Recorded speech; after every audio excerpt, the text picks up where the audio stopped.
The family that are Sunny's Fruit Farm, a farm filled full of fertile land where a jungle grows surrounded by deserts of sand. See down there the lush green paradise of trees, nurtured back to health from intensive farming practices. They transformed an orange grove 16 years ago, and where pesticides once were sprayed, a magnificent forest garden has since been laid. The land is wild and diverse, home to so much life, the moths and butterflies thrive. Here a paradise lies, and the outdoor canopy of trees gives shelter from the scorching Algarve heat.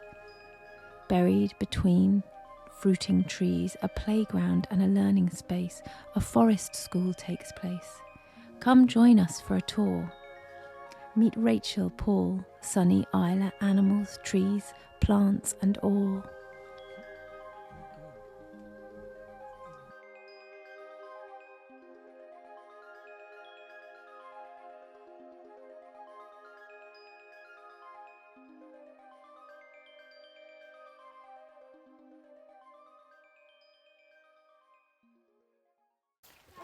Good boy. Yeah, so we came here about 16 years ago to escape people like Dara and Kirsty, and they just keep coming here.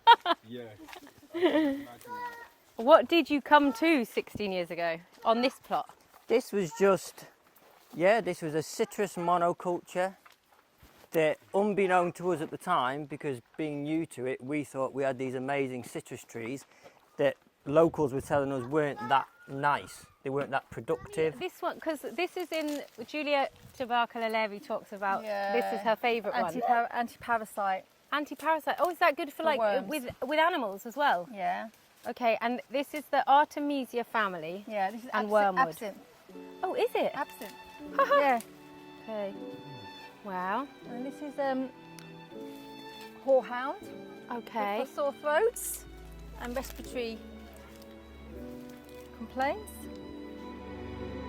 And that one, you know that one, don't you? Mullein? Mullein. Okay, Yeah, yay. yeah. Good for Wow. The plan at the beginning was to make, the Not plan was waste to any turn, fruit. it was to turn a 800 orange tree monoculture orchard into an organic mixed fruit orchard. Wow. That was the plan. So when we turned the 800 chemically fed orange trees over to organic, a lot of them turned their noses up and didn't really like it. And it's still happening now, and it's still taking quite a few years to get them into a reasonable condition. And then we just started to interplant all those orange trees with other fruit trees to produce the mixed fruit orchard, which is now 16 years organic. And then, as we learnt more, we started to plant, what people call a food forest or a forest garden. So you've got all those 7 or more different layers of plants growing. So I kind of almost have to ride it out a little bit. So these are my apples that I make cider from. So every year we make about 100 litres or so of cider, which isn't a huge amount. This is the variety that those come from. You can see them, some of them are here already. It looks such an interesting tree. It doesn't look like a normal apple tree. But is that it's a dwarf, and in the way it's pruned, it's very, very low to the ground. It's very bushy. The moisture in. Yeah, I suppose it shades the floor out more, and generally all trees that you buy now are on these dwarf rootstocks that just produce smaller trees in general for easier picking. Yeah. That's all it is, you know. Yeah. What I'm doing this winter is buying a load of rootstocks to graft the various types of trees to producing bigger trees. Sorry. There's a lot of Thank people you. moving here now who are buying huge areas of land quite cheap, and all the Europeans, English, Germans moving here, want to plant loads of trees and realising how much money it's going to cost to plant all these trees, because all the trees on the market are dwarf rootstocks, have to be planted quite close together to fill the space. But if you buy a tree on a large rootstock that maybe can cover the area of 4 or 5 trees, then you've got to buy a quarter of the number of trees, but you're going to wait a few years because you're going to get bigger trees that produce more fruit but over a longer length of years. But no one's really growing them anymore, so that's what I'm going to do. That's what I'm starting this autumn. buying the rootstocks of bigger Okay, trees to make the bigger graft, trees. to make the bigger trees. To then sell, like have Yeah. a like nursery. Oh, Which cool. are all the trees that everybody used to have. You know, all the citrus used to be on large rootstocks, but they're all now on these extremely small dwarfs. Valerian. Oh, yep. And this is chicory for the rabbits. Oh, wow. And then we have Do you ever make like the chicory root? Would you do chicory root tea? What it is it? I Chicory haven't. root. it's just it's a mini strawberry. Russian olive? Yes, it's a Russian Well, yeah. This is a Russian olive. Wow, Isla's the other little herbalist of the I family. know, Isla knows. She knows so much. That's Look a- at that's this a plum black water tree. I've chestnut. never Oh my seen God. such big plums. Like a water Wow, chestnut. You say that to all the guys. Then Good. It looks like a bomb. That's the black diamond. The black diamond. A poplar tree which we put here as a cutting, about a foot long, about 10 years ago, and now it's going like this. No, but it was the size of this, and we cut it down and we've inoculated it with mushrooms. That's probably about 10 years old, but it was planted as a little cutting like that, taken from that tree in the corner. There's a tree that the parent tree's in the corner. Yeah, so these are inoculated with the mushrooms. They've got a little dormant spell at the minute, which they do have because they come in flushes. Yeah. And it is a bit hard to keep them damp, Yeah. to keep them producing. Yeah. But we have had mushrooms off them already. And yeah, and so this is the tree that I mentioned before that we'd cut down. You basically have to buy, these are dowling pegs that have already been inoculated. Oh, right. So as long as you know what mushroom it's possible to grow on what type of wood that you've got, then you just buy the inoculated pegs. Smelly. Go on then. The monarch butterflies. Oh, look at them. So when you got this land, was it always your plan to do like, is it like, would you call it a forest garden? But it's still ongoing. Yeah, I've planted very few orange trees. What I have done, like for instance, this was a really sick orange tree that we cut down because it was horrible. And then it actually shot up some wild shoot from the rootstock, which is a wild orange. And then onto that here, I grafted a cafe lime. So this here is actually a cafe lime. See these little limes here? Yeah. This is what you use in Asian cuisine, the actual leaves. Oh, wow. So even though the trees that were ill were cut down, Yeah. some of them did shoot back from the ground, which gave us the opportunity to graft them and change them to something else, another form of citrus. And then that's Vitex.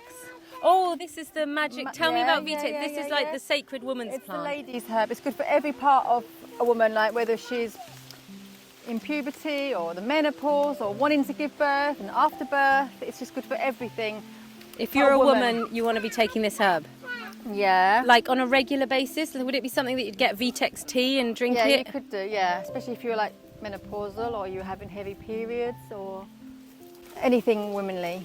But Yeah. with men, it lowers their sex drive, so the monks used to use it a lot. Oh, interesting. Interesting. Taking over, but this is one of my favourites. This is it's called the ginger bush, and the Zulu tribe use it for malaria. Wow. It just tastes, just smell how potent Taste it. the leaves are, like for coughs and sore throats. And Oh my it god. fights malaria. That smells unbelievable. So when, Dad. Hang on, um, let me just give you a little sniff of that. Can you smell that? Oh, yeah. Oh my god, that is so You like beautiful. I'm going to eat some. Yeah.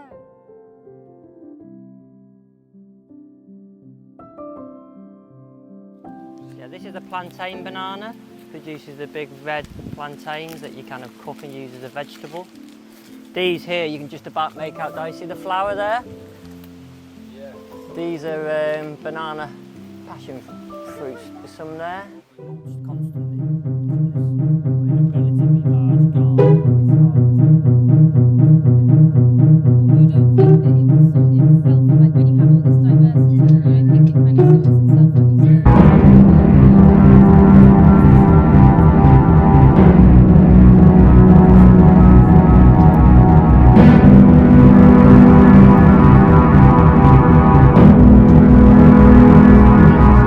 There's a lot of wild figs that have been put around the orchard from the birds, the bird droppings, But how and there's a lot of wild olives that have been put around as well. And what we've done is we've observed them for a few years until they've got to a decent size that they're producing figs or olives, and then we've assessed whether they're edible or not. because some of the trees that are grown from the bird droppings will give you fruit that's edible and some won't. They'll give you fruit, but it might not be tasty, or it might be dry, it might not be edible at all. And with this fig here, 3 years ago it fruited. We realised it wasn't going to be a good fig, so we grafted it. So I grafted a little cutting, They've all gone. probably about the size of that there, onto this tree 3 years ago. This is Lampada preta, it's a Portuguese variety of black fig. That's the graft. So this isn't producing anything. This little shoot kind of here will produce an inedible fig, where these are now producing figs that will be ready in August.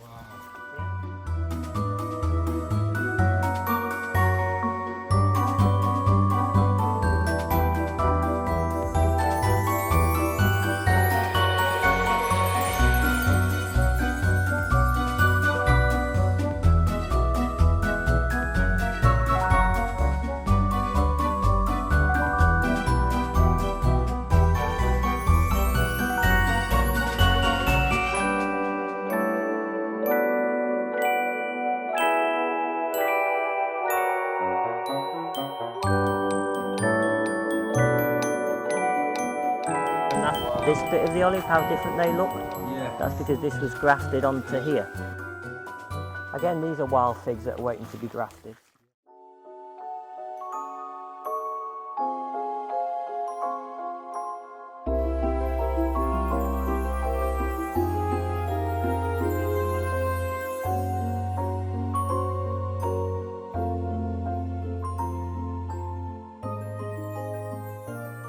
The milkweed. Okay.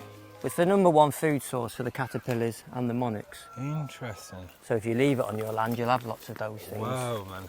And that's good for apis, isn't it? Aphids. Aphids. That's a lacuna tree. It's another grafted olive. Wow. These are wild olives that have come good. Oh, whoa. There's a mulberry tree grown from a cutting. That's the really early mulberry that gives the slightly firmer fruits. There's a fig, there's an apple that I grafted. What it is there. So this is the little graft that's been put on and it's taken. You see, it hasn't died. In other words, it's actually growing. So I did that one as a demonstration to show people what to do. And then one of the participants on the course then did this one. Okay. And it's worked. They both worked. They just need tidying up now. They need the tape taken off. They need extra things doing to them, but these are both worked. So these are going to give what I've called a double fig. It's the Sao Joao, which is a fig that gives twice a year. It gives a fig in June, around about now, and then it gives another fig in August.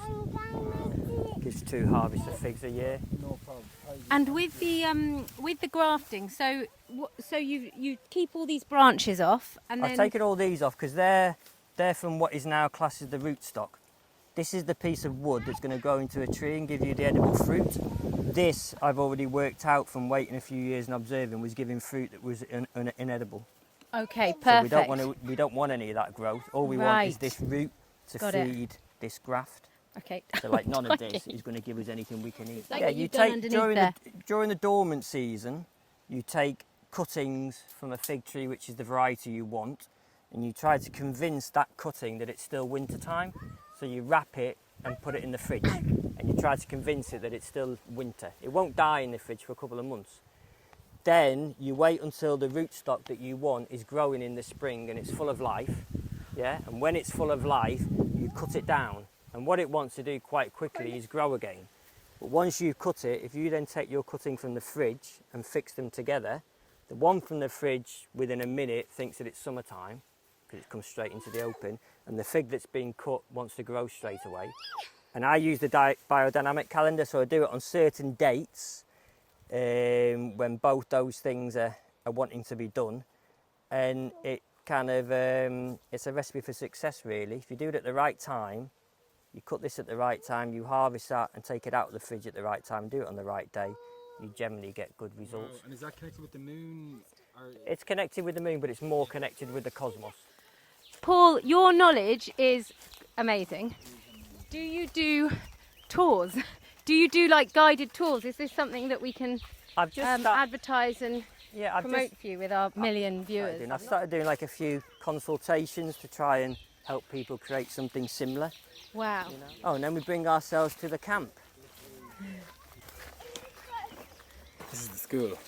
Yeah, so this is where we do our little forest school 2 days a week.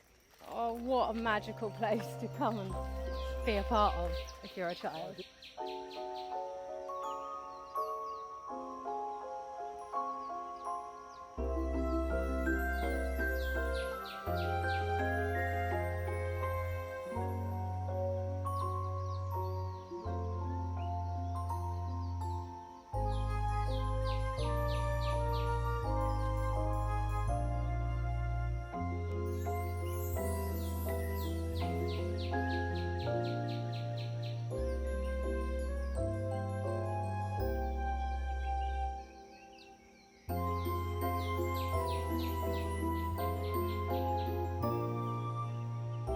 Come on then, Sonny. I'll take you this way. We can head up to the lake. Yes, up here I've planted, like there's a black sapote down there. I planted a black sapote, green sapotes, jambo, amarello. Got some jambalaos here. The mango over there. Wow. This is a false indigo. Amazing, man. More lacuna, an apple, pomegranate.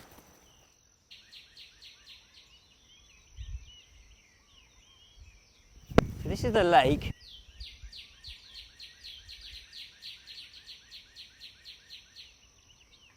Just rainwater. These are some little grafts that I did. So these are wild marmellos, quinces.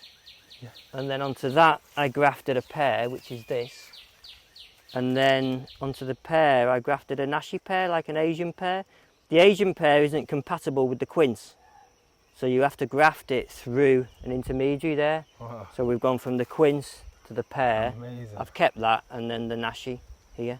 So can you graft? You can graft as many species onto one tree. Well, like for instance, with this quince, you could put 10 different types of pears on there. Yeah. I mean, I've got a tree here, which I've got 5 types of plum on now.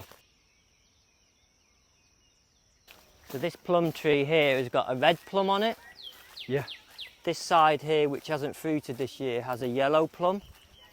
Wow. And then just a few weeks ago here, I grafted the green gauge, the Claudia Arania there. Oh my This is God. a copper leaf plum, so it's a plum with red leaves. That is just incredible. Yeah, and this is a Stanley plum, a plum that will come much later than these. Now it's June. Wow. They're ready, and this one will be ready in September. So that's 5 species There's of plum? 5 on there, yeah.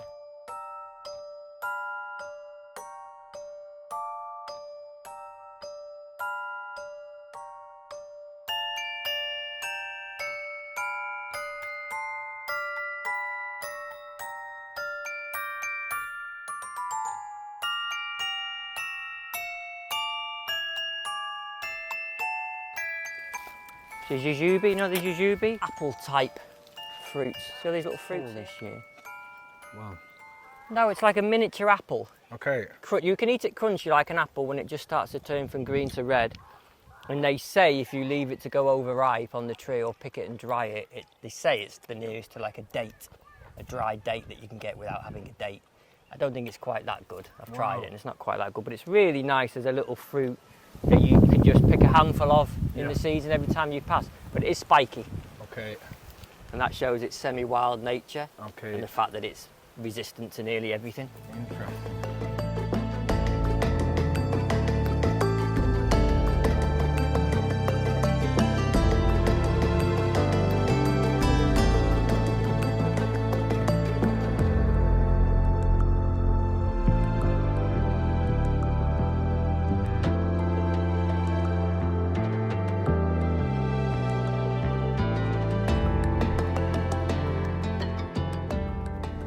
If you've got trees that haven't really been picked over years and the fruit keeps dropping and keeps getting infected, you've got a cycle of moths doing the damage.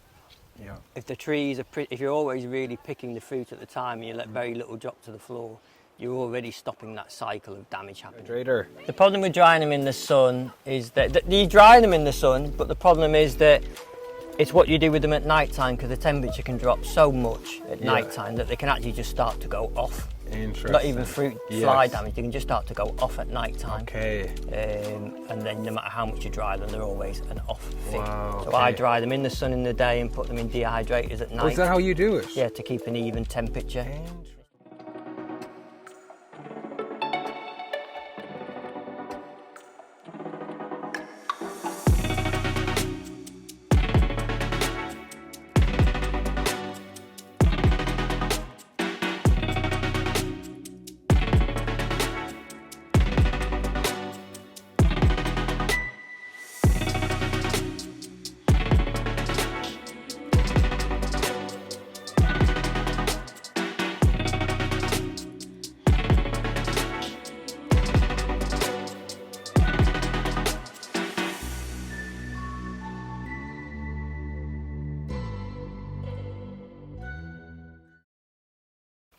Yeah, so this is the vegetable garden, Dara. Wow.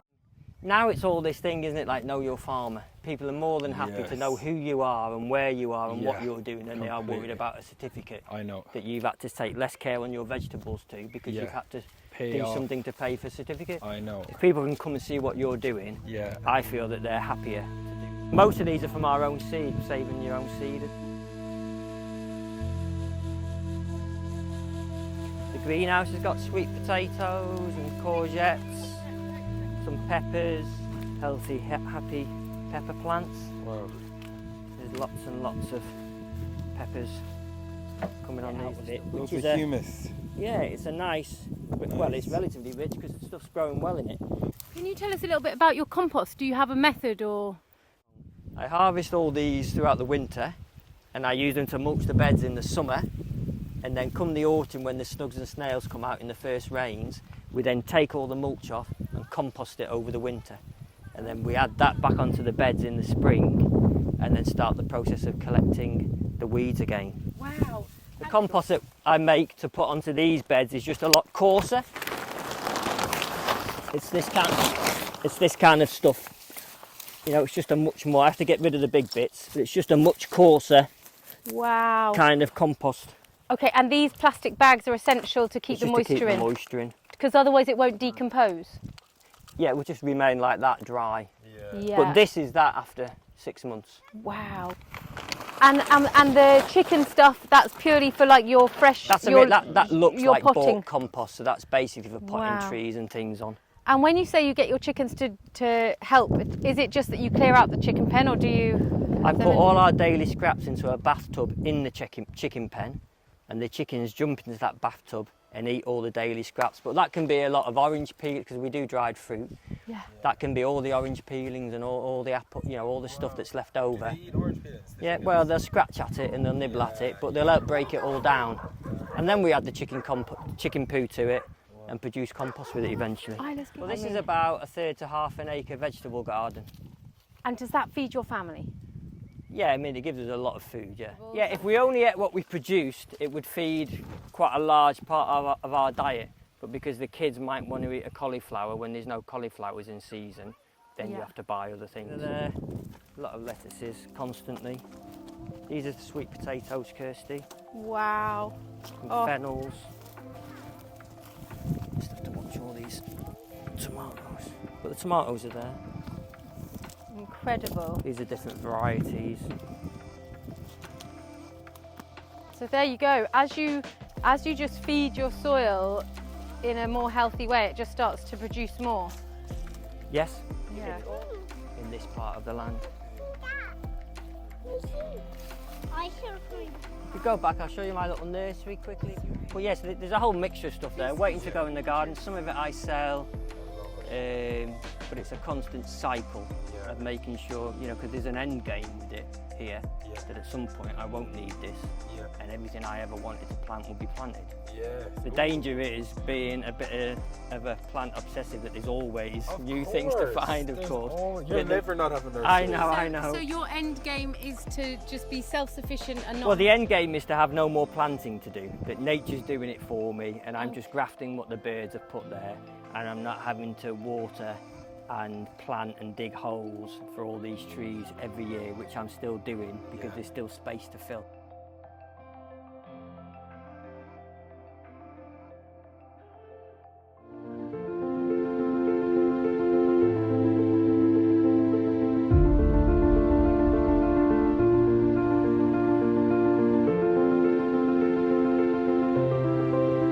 got back. To see how it is when we get back. It might be gorgeous.